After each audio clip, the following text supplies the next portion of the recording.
신약 성경 346면에 있습니다. 디모데후서 4장 1절에서 8절 말씀을 우리 함께 교독하도록 하겠습니다. 제가 한 절, 여러분들이 한 절 그렇게 읽겠습니다. 제가 먼저 1절을 읽겠습니다. 하나님 앞과 살아있는 자와 죽은 자를 심판하실 그리스도 예수 앞에서 그가 나타나실 것과 그의 나라를 두고 엄히 명하노니 너는 말씀을 전하라. 때로든지 어디든지 항상 있으라. 범사에 오래 참음과 가르침으로 경책하며 경배하며 권하라. 때가 이르리니 사람이 바른 교훈을 받지 아니하며 귀를 가리어서 자기의 사욕을 따라 스승을 많이 두고 또 그 귀를 진리에서 돌이켜 허탄한 이야기를 따르리라. 그러나 너는 모든 일에 신중하여 고난을 받으며 전도자의 일을 하며 내 직무를 다하라. 전제와 같이 내 앞에서 부어지고 나의 떠난 시각이 가까웠노라. 나는 선한 싸움을 싸우고 나의 달려갈 길을 마치고 믿음을 지켰으니 이제 오르는 나를 위하여 의의 면류관이 예비되었으므로 주곧 의로우신 재판장이 그날에 내게 주실 것이며 내게만 아니라 주의 나타나심을 사모하는 모든 자에게니라. 아멘. 할렐루야. 아멘. 며칠 전 육지에 살고 있는 친한 친구와 전화를 한 적이 있었습니다. 결혼을 하고 자식을 낳고 서로 다른 도시에서 살아가는 삶의 이야기를 참 많이 나누었습니다. 그런데 이 얘기 도중에 친구가 자기가 얼마 전에 차를 바꿨다는 얘기를 했습니다. 그러면서 저에게 그렇게 질문을 하더라고요. 아직까지 경차 타고 다니니? 라고 질문을 하더라고요. 몇 년 전에 한번 제주도에 놀러 와서 조금 오래된 경차를 이렇게 태우고 제주도를 한번 구경시켜 준 적이 있는데, 여러분 제주도가 오르막길이 조금 많잖아요. 한여름 때 에어컨을 틀고 오르막길을 오르면 경차가 상상이 되시죠? 거의 거북이처럼 기어갔던 기억이 납니다. 그래서 본인이 차를 바꾸고 문득 생각이 났나 봐요. 아직까지 그 경차 타고 반말은 못하고 제가 목사니까 다니십니까? 라고 존댓말을 하더라고요. 예전에 그 경차는 아니지만 새 것 같은 경차를 타고 행복하게 다니고 있습니다 라고 얘기를 했습니다. 최근에 아주 새 것 같은 경차로 제가 차를 바꿨습니다. 그 친구가 대뜸 하는 말이, 담임 목사님이 경차를 타고 다니시니 제가 조금 미안하면서도 존경스럽네요 라는 말을 하더라고요. 나중에 큰 목회 하더라도 오늘처럼 초심을 잃지 않기를 바랍니다 라고 얘기를 하면서 전화를 끊었습니다. 뼈있는 농담인 거 압니다. 그리고 시간이 지나도 초심을 잃지 말고 하나님 앞에서 진실한 목회해 달라는 바람이 담긴 말인 것도 제가 잘 알고 있습니다. 경차를 타는 것은 존경받기 위한 것 아닙니다. 경차를 탄다고 해서 존경받을 일도 아니다라고 저는 생각합니다. 부목사니까 경차를 타고 담임 목사이니까 좀 더 좋은 차를 타야 한다는 생각은 추호도 가지고 있지 않습니다. 차가 그 사람을 말해주는 것이 아니기 때문입니다. 저에게 차는 하나의 이동 수단입니다. 그 이상도 그 이하도 아닙니다. 저에게 차가 필요한 목적은 빠른 시간 내에 이동할 수 있고 5 가족이 그 차 안에 함께 탈 수 있다면 그 차는 저에게 필요한 하나의 목적이 되는 거죠. 그런데 차를 바꿀 날이 아마도 오지 않을까라는 생각을 하게 됩니다. 차를 바꾸는 날은 교회가 부흥하고 숫자가 많아져서 차를 바꾸는 날이 오는 것이 아닙니다. 아마도 초등학교 6학년인 제 아들 키가 180이 넘어설 때는 아마도 차를 바꿔야 되지 않나라는 생각을 하게 됩니다. 자고 일어나면 깜짝깜짝 놀랄 때가 참 많습니다. 초등학교 6학년인데 벌써 키가 173이 되었습니다. 그래서 차를 타고 학교에 데려다 줄 때는 간혹 바짝 웅크리고 앉아있는 아들의 모습을 보게 됩니다. 아무래도 키가 180이 넘어가면 차를 바꿔야 하지 않나라는 불안한 생각이 들었습니다. 그런데 한 주간 설교를 준비하면서 이런 생각을 했습니다. 키가 180이 넘으면 차를 바꾸지 말자. 대신 이 아들을 육지로 보내버리자. 라는 생각을 하게 되었습니다. 여러분, 무엇이든 목적을 알고 기억하면 사람은 단순해질 수 있습니다. 이 마이크가 존재하는 목적이 뭡니까? 사람의 목소리를 크게 확대시켜주고 멀리 있는 사람들에게 또렷하게 메시지가 전달되도록 하는데 이 마이크의 목적이 있는 것입니다. 차 또한 하나의 이동수단이지 그 이하도 그 이상도 아닐 것입니다. 집의 목적이 무엇입니까? 따뜻한 가족이 한 곳에 모여서 함께 쉼을 누리고 함께 사랑을 누릴 수 있는 공간 아니겠습니까? 그러한 목적을 벗어난다면 우리는 많은 생각을 하게 될 것입니다. 경영학의 아버지로 불렸던 피터 그라커가 한국 교회를 향해서 조언했던 말이 생각이 납니다. 피터 그라커가 한국 교회를 향해서 이렇게 말했습니다. 너무 많은 일을 열심히 하려 하지 말고 올바른 일을 하라. 너무 많은 일을 열심히 하려고 하지 말고 올바른 일을 하라 라고 한국교회를 향해서 조언했습니다. 이 말은 바른 초점과 바른 목적을 알고 일하라는 것입니다. 많은 일들을 열심히 하는 것, 이것보다 더 중요한 것은 올바른 일을 하는 것이다. 바른 초점과 바른 목적을 가지고 일을 하는 것이 더 중요하다라고 얘기했습니다. 여러분, 교회가 이 땅에 존재하는 목적이 무엇일까요?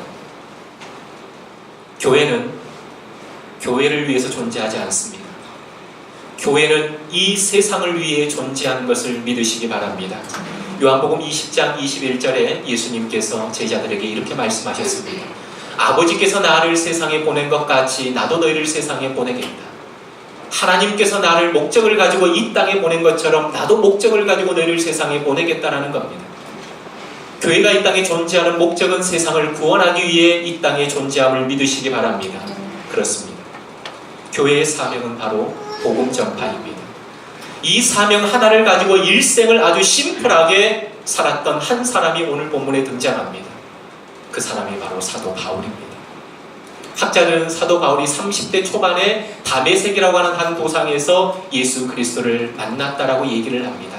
30대 초반에 예수를 만나고 60대 중후반, 그때 순교하기까지 30년의 인생을 아주 심플한 삶, 목적 있는 삶을 살았던 사람이 바로 사도 바울이었습니다. 오직 그의 인생의 하나의 초점 목적이 무엇이었냐? 오직 예수 그리스도를 전하는 삶이었다라는 것입니다. 오늘 이 디모데 후서는 사도 바울이 영적 아들인 디모데에게 마지막 유언과도 같은 메시지를 전하는 것이 바로 디모데 후서의 말씀입니다. 이런 말이 있죠.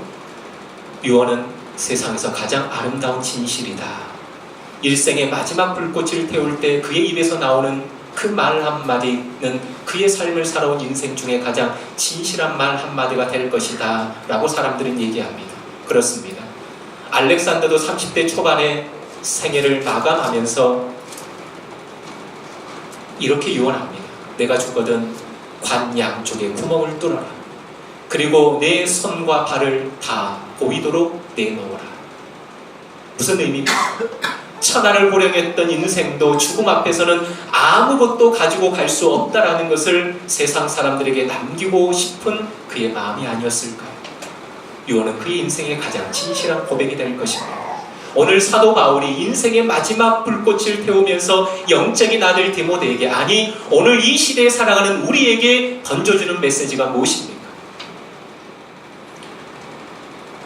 1절과 2절을 제가 읽도록 하겠습니다. 하나님 앞과 살아있는 자와 죽은 자를 심판하실 그리스도 예수 앞에서 그가 나타나실 것과 그의 나라를 두고 엄히 명하노니 너는 말씀을 전파하라. 때를 얻든지 못 얻든지 항상 힘쓰라. 범사의 오래 참음과 가르침으로 경책하며 경계하며 권하라. 한번 따라서 할까요? 너는 말씀을 전파하라. 너는 말씀을 전파하라. 이것입니다. 사도 바울이 하나님 앞과 살아있는 자와 죽은 자를 심판하실 그리스도 예수 앞에서 그가 나타나실 것과 그의 나라를 두고 엄히 명하노니 너는 말씀을 전파하라. 다시 말해서 복음을 세상에 전파하라는 것입니다. 여러분 기억하십시오. 이 메시지는 영적인 아들 디모데에게, 오늘 살아가는 우리에게 부탁이 아닌 강한 명령이라는 것을 기억하시기를 주님의 이름으로 축복합니다. 여러분, 복음을 전파해야 하는 사명을 가진 우리가 가져야 할 첫 번째 자세가 무엇이냐? 전도는 부탁이 아니라 명령이라는 것입니다. 오늘 1절 마지막 부분에 보니까 엄히 명한다라는 단어가 있습니다. 이 명한다라는 단어는 법적 용어입니다. 판사가 법적 권위를 가지고 명령할 때 쓰였던 단어가 바로 명한다, 디아말투무, 포마이라고 하는 단어입니다. 법적 용어로 쓰여졌다라는 것입니다. 여러분, 성경에서 사용할 수 있는 가장 강력한 명령어가 바로 오늘 우리가 읽었던 이 단어입니다. 내가 엄히 두고 너희에게 명하노니. 선택의 여지가 없다라는 것입니다. 오직 이 명령 앞에 우리는 순종해야 한다는 것입니다. 여러분, 그렇다면 왜 사도 바울이 그의 인생의 마지막 불꽃을 태우면서 이 강한 어투로 명령으로 하나님의 말씀을 전하라고 영적 아들 디모데에게 말한 것일까요? 왜 복음 전도가 우리에게 명령이 되어질까요? 여러분 기억하십시오. 이 복음만이, 이 말씀만이 사람을 살릴 수 있기 때문입니다. 믿습니까? 이 복음만이, 예수 그리스도의 피 묻은 이 십자가의 복음만이 우리의 영혼을 살릴 수 있는 유일한 방법이기 때문에 우리에게 오늘도 명령하고 있는 것입니다. 가서 전해줄래? 가서 좀 이렇게 해줬으면 좋겠다라고 하는 부탁이 아니라 이것만이 영혼을 살릴 수 있는 유일한 길이기에 네가 이 복음을 들고 가야 된다라고 우리에게 명령하고 있습니다.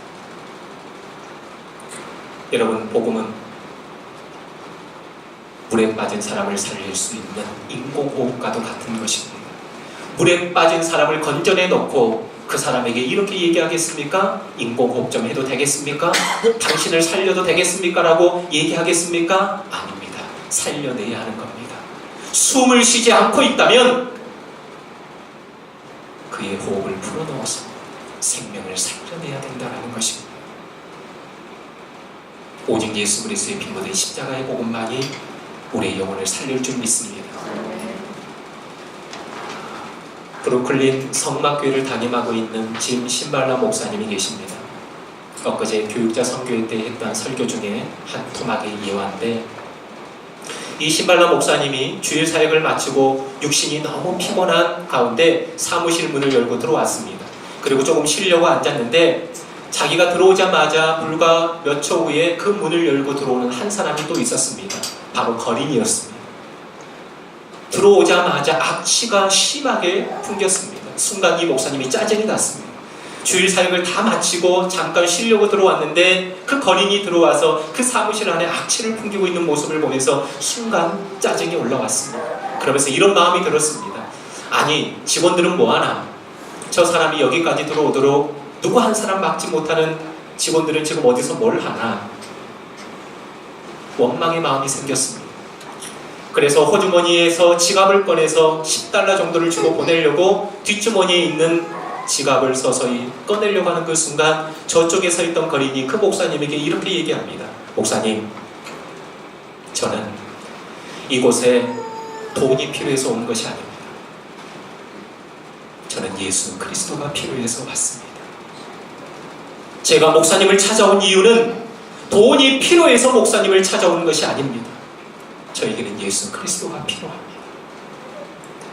은과 금은 내게 없거니와 내게 있는 건 내게 주노니 나사렛 예수의 이름으로 일어나 걸으라 선포하고 설교했던 그 목사님의 메시지, 자기 자신을 비추어 보니까, 오늘은 제가 소리를 안 지르려고 했는데요. 네. 미안해요, 오미씨. 강단에서 은과 금은 내게 없거니와 내게 있는 것 내게 주노니 나사렛 예수의 이름으로 걸어라, 그 설교를 수도 없이 선포했던 자기 자신이 어느 순간 호주머니에서 돈을 꺼내고 있는 자기 자신의 모습을 보면서 너무나도 비참했답니다. 그러면서 주님의 음성이 들려옵니다. 아들아, 너는 저 사람이 싫지? 저 사람의 냄새도 싫지?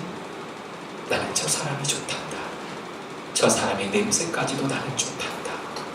그 마음의 음성이 들려오는 거예요. 그도 모르게 자리를 옮겨서 그 사람이 있는 곳으로 나아가서 그 사람을 와라 껴안았다고 합니다. 놀라운 일이 생겼습니다.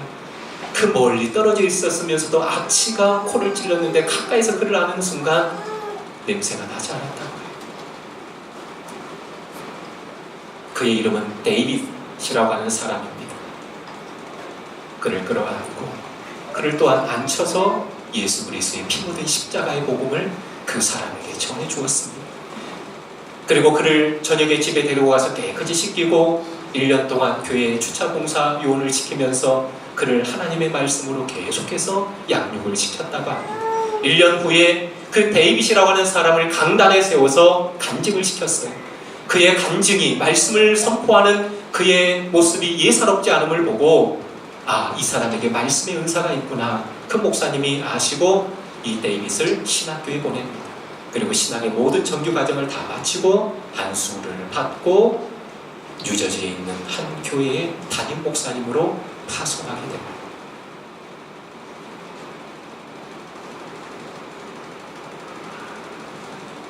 나중에 짐시 발라 목사님이 이렇게 고백합니다. 나에게 데이빗을 보낸 것은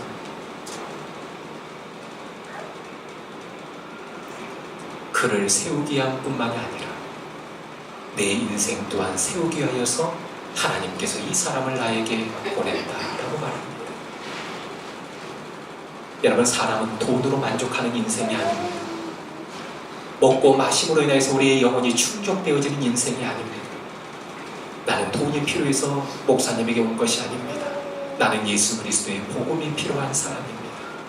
복음만이 우리의 인생을 살리고 우리의 인생을 회복케 하는 능력이 있음을 믿으시기 바랍니다.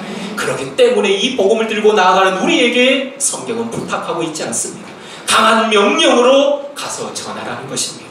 때를 얻든지 못 얻든지 하나님의 말씀을 전하라고 사도 바울이 인생의 마지막 불꽃을 태우면서 영적인 아들에게 강력하게 명령하고 있는 것입니다. 이 명령은 오늘 살아가는 우리에게도 동일하게 적용되어지는 줄 믿으시기 바랍니다. 복음은 우리에게 부탁이 아니라 명령입니다. 이게 첫 번째 우리에게 주는 메시지입니다. 두 번째, 복음은 때를 얻든지 못 얻든지 전해야 될 것임을 믿으시기 바랍니다. 오늘 2절에 보니까 너는 말씀을 전파하라. 때를 얻든지 못 얻든지 항상 힘쓰라 라고 우리에게 말씀하고 있습니다. 여기에서 때를 얻든지 못 얻든지 라는 단어는 기회를 얻든지 기회를 얻지 못하든지 라는 의미입니다.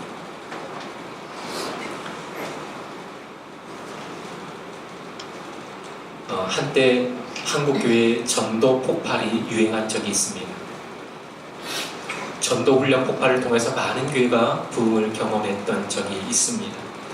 이 전도 폭발 훈련의 창시자가 누구냐? 제임스 케네디라고 하는 사람입니다. 이 제임스 케네디가 이 전도 폭발 훈련을 한 계기가 있습니다. 어느 날 고급 레스토랑에 갔습니다. 돕는 여 종업원의 얼굴이 좋아 보이지 않았어요. 성령이 마음속으로 계속 전도하라고 강하게 이 제임스 케네디 목사님의 마음을 울립니다. 그런데 그 목사님이 마음으로 이렇게 생각합니다. 이런 고급 레스토랑에서 무슨 전도를 하며 여러 차례 무시하고 거절했다고 합니다. 그리고 그냥 식당을 나와 버렸습니다. 잠시 후에 총소리가 났습니다. 사람들이 몰려들었습니다. 충격이었습니다. 바로 직전 그 여종업원이 권총으로 자살을 한 것입니다. 제임스 케네디는 부들부들 떨었습니다. 자기가 그 여자에게는 천국으로 갈 마지막 기회였던 것이었습니다. 그는 이후 며칠 잠을 이루지 못했다고 합니다. 핏값을 내 손에서 찾겠다라는 에스겔 3장 18절의 말씀이 귓전을 떠나지 않았다고 합니다. 이후 속지 않은 마음으로 생명 걸고 전도에 집중한 것이 바로 전도 폭발 훈련이었다고 합니다. 여러분 기억하십시오. 누군가에게는 내가 마지막 기회가 될 수 있다라는 것입니다. 그 어떤 사람에게는 내가 마지막 기회일 수 있다라는 거예요. 성령께서 마음에 강한 감동을 주실 때가 있습니다. 어떤 사람을 자꾸 떠올리게 할 때가 있습니다. 여러분 무시하지 마십시오. 그냥 지나치지 마십시오. 데살로니가전서 5장에 이런 말씀이 있습니다. 성령을 소멸치 말라라고 말씀하고 있습니다. 성령께서 끊임없이 그 누군가를 생각나게 하고 그 누군가를 또다시 만나게 하고 그 누군가에게 자꾸 거룩한 부담을 준다면 여러분 그 사람을 만나시기 바랍니다. 그 사람에게 내가 전한 복음의 메시지가 마지막일 수 있다라는 것입니다. 여러분, 전도는 기회를 얻든지 얻지 못하든지 매일 하는 것입니다. 그냥 하는 것입니다. 언제나 우리의 예상에 맞지는 않습니다. 우리가 때를 얻든지 못 얻든지 하나님의 말씀을 들고 전도할 때 하나님은 다양한 방법을 통하여서 믿게 하시는 역사가 있다는 것입니다. 어떤 형제가 있었습니다. 아버지가 예수님을 믿지 않았습니다. 그런데 아버지가 병원에 입원하게 됩니다. 그 청년이 목사님에게 부탁을 합니다. 목사님, 저희 아버지가 몸이 불편해서 병원에 입원하게 됐는데 병원에 좀 오셔서 복음을 전해주시고 전도해 주세요. 평상시 그 목사님이 그 청년의 아버지를 잘 압니다. 목이 너무나도 뻣뻣하고 하나님의 복음을 받아들일 자세가 되어 있지 않는 거만하고 자만한 그 아버지의 모습을 많이 봐왔습니다. 똑똑하고 고집센 어른이기에 그 정도의 병으로는 영접하지 않을 것 같았습니다. 하지만 그 청년이 간절히 원해서 그 목사님이 준비해서 복음을 들고 그 병원을 찾았습니다.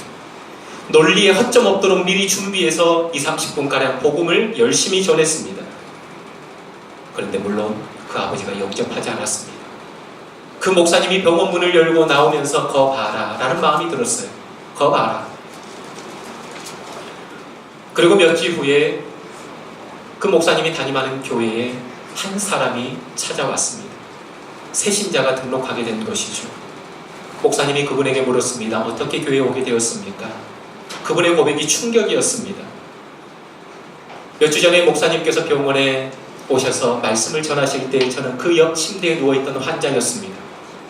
목사님이 병원에서 열심히 전도하실 때 제가 그 말씀을 듣고 예수님이 살아계시는구나. 예수님을 알게 됐고 그 복음을 믿게 된 것입니다. 여러분, 우리가 복음을 전할 때 하나님이 다양한 방법을 통하여서 역사하실 것을 믿으시기 바랍니다. 그 사람에게 복음을 전했지만 그 사람 외에 또 다른 사람이 그 복음을 듣고 변화되어져서 주께로 돌아오는 역사가 일어났다라는 것입니다. 우리는 모릅니다. 어떤 방식으로 말씀이 일을 하는지 우리는 잘 모릅니다. 확실한 것은 말씀은 결코 헛되이 돌아오지 않는다라는 것입니다. 이것을 믿습니까? 하나님의 말씀은 살아있기에 선포되어지는 그 현장에 그 말씀이 살리는 역사가 일어나게 될 줄 믿습니다. 그렇습니다. 그래서 사도 바울이 영적인 아들에게 때를 얻든지 얻지 못하든지 하나님의 말씀을 전하라라고 명령하고 있는 것입니다. 여러분, 삶의 자리에서 기회를 얻든지 못 얻든지 여러분의 삶의 자리에서 복음을 전하는 여러분들의 모습이 되어지기를 주님의 이름으로 축복합니다. 마지막으로 복음을 전할 때 어떻게 전해야 되냐? 항상 힘쓰라 라고 말씀하고 있습니다. 여러분, 복음을 전할 때 얼마나 힘쓰며 복음을 전하고 있습니까?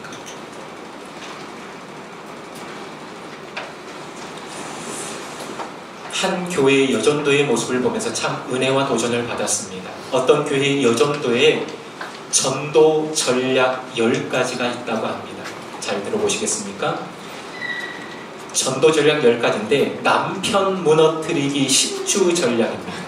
믿지 않는 남편을 주께로 인도하게 하여서 남편 무너뜨리기 10주 전략이라고 합니다. 기억하셔서 꼭 남편에게 써먹으시기를 주님의 이름으로 축복합니다. 첫째, 첫 주에는 남편에게 고분고분 말하기. 둘째 주에는 남편이 좋아하는 음식 해주기. 셋째 주에는 남편 구두 닦아주기. 4주째는 퇴근 후에 남편 발 닦아주기. 점점 시무룩해지시는데 5주째는 남편에게 멋진 티셔츠 사주기. 6주째 남편에게 전화해서 사랑 고백하기. 7주째 남편 샤워할 때 등 밀어주기. 8주째 남편에게 뽀뽀해주기. 9주째 무조건 남편 칭찬하기. 그리고 마지막 10주째는 최고로 예쁜 옷 입고 머리 단장하고 화장하고 성심성의껏 서비스하기. 이게 첫 주부터 10주 동안 나누어서 믿지 않는 남편에게 해주는 최고의 전도 전략이라고 합니다. 그리고 잠들기 전에 남편에게 다음과 같은 편지를 읽어준다고 합니다. 여보, 당신을 사랑해요. 지난 몇 년 동안은 사는 게 힘들다는 핑계로 당신의 존재를 사실 잊고 살았어요. 그런데 요즘 와서 다시 생각해보니 당신 없이는 저도 없다는 것을 알았어요. 그동안 당신에게 못되게 굴고 철없이 행동하고 바가지 긁어 미안해요.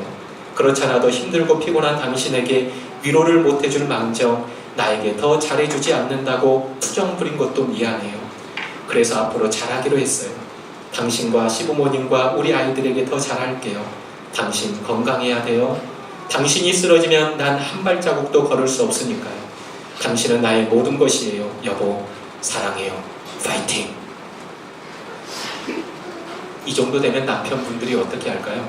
두 가지 반응이 일어난답니다. 첫 번째, 네 미쳤나? 첫 번째 반응이고요. 두 번째는 감동을 먹는데. 첫 주, 둘째 주는 저 사람 왜 이래? 의아해 하는데 5주, 6주, 7주, 8주 지나면서 10주째 가면 굳어있는 남편의 마음도 풀리고 이 모든 일에 감동을 받아서 순한 강아지가 되어서 주일날 졸졸졸졸 아내와 함께 교회의 문턱을 넘는다고 합니다. 사랑하는 성도 여러분, 복음이 능력인 것을 믿으십니까? 복음만이 사람을 살리는 유일한 기름을 믿으십니까? 그렇다면 이것만이 생명이고 능력이라면 이 정도 못하겠습니까? 항상 힘쓰라. 포기하지 말고 끝까지 복음을 들고 나아가라. 이것이 생명이라면 이 생명을 담는 10주간의 이 그릇들 이 정도 못하겠냐라는 거예요. 사랑하는 성도 여러분, 사도 바울이 우리에게 강력하게 명령합니다. 생의 마지막 불꽃을 불태우면서 우리에게 명령합니다. 너는 말씀을 전파하라. 때를 얻든지 못 얻든지 항상 이 일에 힘쓰라. 오늘 이 말씀이 저와 여러분들에게 들려지기를 주님의 이름으로 축복합니다. 우리 함께 찬양하면서 결단의 기도를 드리겠습니다. 주님, 제가 여기 있습니다. 저를 복음의 도구로 사용하여 주시옵소서. 복음의 도구로 사용하여 주시옵소서. 우리 함께 찬양하면서 결단하도록 하겠습니다.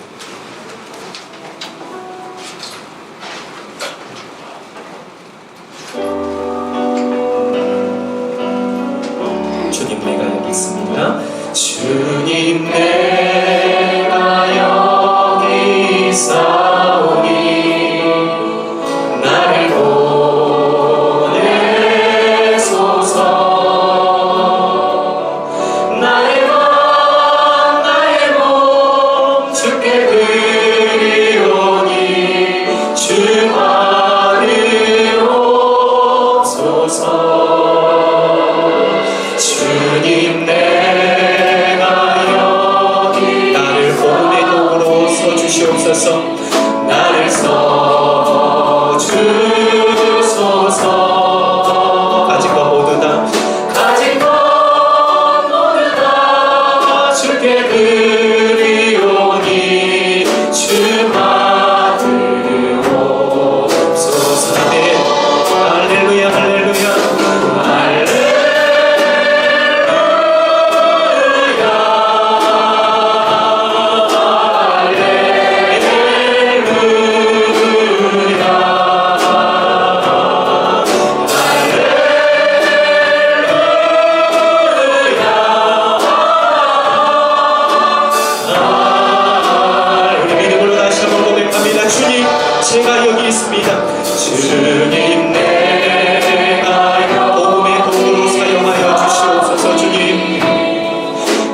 보내소서.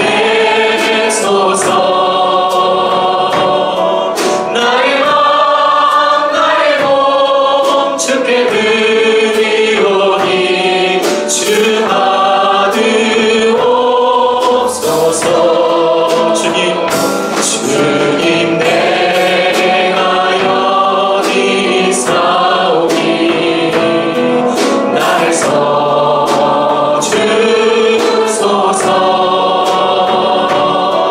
가진 것 모두 다 주께 드리오니 주 받으옵소서. 할렐루야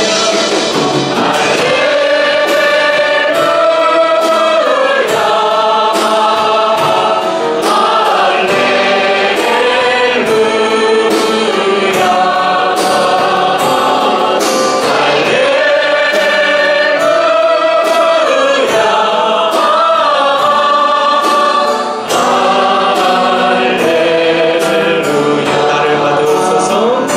나를 받으옵소서. 나를 받으옵소서.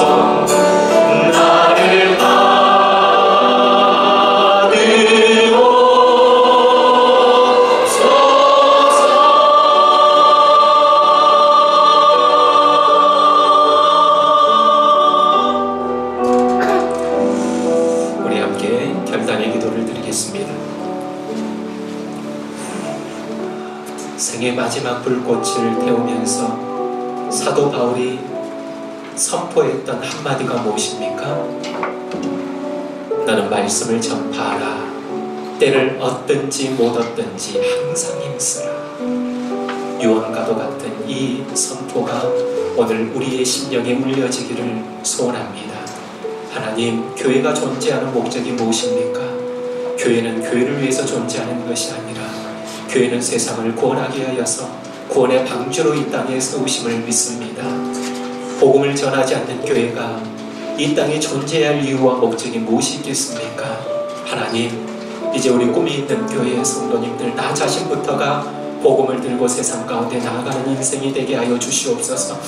꿈이 있는 교회에 소문 듣고 찾아오는 것이 아니라 내 자신이 세상으로 나아가서 복음을 전할 때 그 믿지 않는 영혼들이 하나님이 계시는구나, 이것이 복음이구나, 내 영혼을 살리고 내 영혼에 만족을 주고 내 영혼을 변화시킬 복음이 바로 이것이구나 알고 찾아오는 역사들이 일어나게 하여 주시옵소서. 나를 이 시대에 하나님 일꾼으로 복음의 대사로 하나님 나를 사용하여 주시옵소서. 남은 2017년 18년 우리가 달려가는데 아버지 하나님 한 영혼을 주께로 인도하여 이곳을 가득가득 채우는 역사들이 일어나게 해달라고 우리 함께 결단의 기도를 드리며 함께 나아가겠습니다. 기도하겠습니다. 하나님 아버지 감사합니다. 오늘 사도 바울의 이 준엄한 명령이 오늘 이 시대에 우리에게 하시는 명령인 줄 믿습니다. 하나님, 아까 살아있는 자와 죽은 자를 심판하실 그리스도 예수 앞에서 그가 나타나시는 것과 그의 나라를 두고 엄히 명하노니 엄히 명령하노니 너는 말씀을 전파하라. 때를 얻든지 못 얻든지 항상 힘쓰라. 아버지 하나님, 우리가 이 땅에 존재하는 이유와 목적이 무엇입니까? 교회가 존재하는 목적이 무엇입니까? 이건 하나입니다. 우리가 복음을 들고 세상에 나아가야 됩니다. 교회는 교회를 위해서 존재하는 것이 아니라 교회가 세상을 위해 존재하는 것을 분명히 알고 세상을 구원하게 한 복음의 방주로 이 땅에 세우실 것을 알고 이제는 피 묻은 예수 그리스도의 십자가의 복음을 들고 세상 가운데 나아가는 하나님의 백성들이 되게 하여 주시옵소서. 복음을 들고 산을 넘는 자의 발이 아름답고 복된 발인 줄 믿습니다. 아버지 하나님, 우리의 걸음이 멈추지 않게 하여 주시옵소서.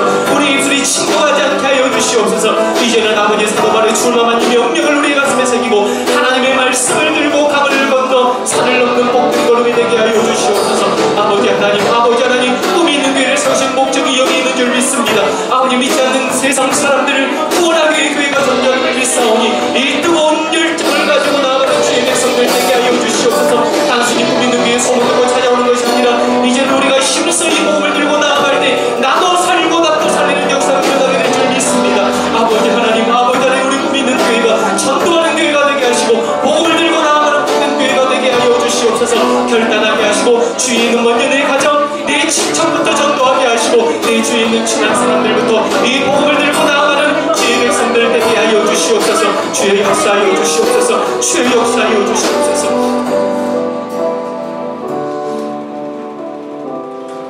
능력임을 믿습니다.